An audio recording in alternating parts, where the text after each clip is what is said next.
গত রোববার কক্সবাজার বিমানবন্দরকে আন্তর্জাতিক বিমানবন্দর ঘোষণা করে প্রজ্ঞাপন জারি করে সরকার। আন্তর্জাতিক ফ্লাইট চালু করতে দৃষ্টিনন্দন নতুন টার্মিনাল ভবনের কাজও প্রায় শেষের দিকে। দেশের অন্যতম রানওয়ে এবং কাস্টমস ও ইমিগ্রেশন সুবিধাও প্রস্তুত। এখন শিডিউল পেলেই এয়ারলাইন্সগুলোর ফ্লাইট পরিচালনা শুরুর আশা কর্তৃপক্ষের। আমরা আন্তর্জাতিক ফ্লাইট পরিচালনার জন্য ইমিগ্রেশন কাস্টমস সমস্ত কিছুতে প্রস্তুত আছি।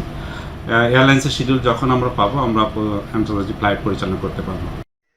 ঢাকা, চট্টগ্রাম, সিলেটের পর কক্সবাজারে আন্তর্জাতিক বিমানবন্দর ঘোষণায় উৎফুল্ল এই অঞ্চলের মানুষ।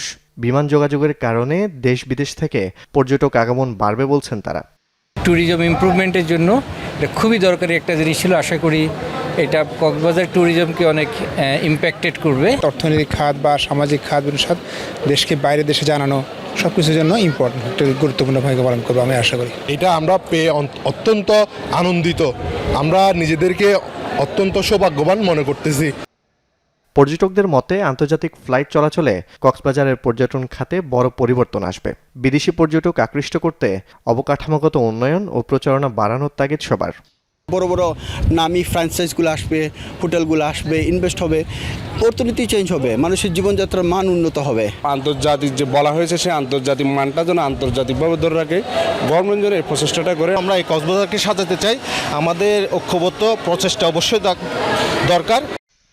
তবে সম্ভাবনার পাশাপাশি সমস্যাও দেখছেন স্থানীয় ব্যবসায়ী ও জনপ্রতিনিধিরা।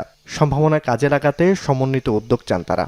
এয়ারপোর্ট সংলগ্ন যে বিমান ঘাঁটি করা হচ্ছে, এটার কারণে কোনো আন্তর্জাতিক সুযোগ সুবিধা ইমপ্যাক্ট করবে কিনা এটাও আমাদের মাথায় রাখতে হবে।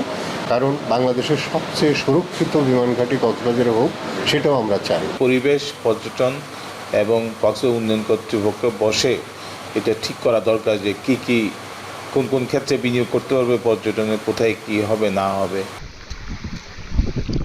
জোবায়েদ ইবনে শাহাদাত, যমুনা নিউজ।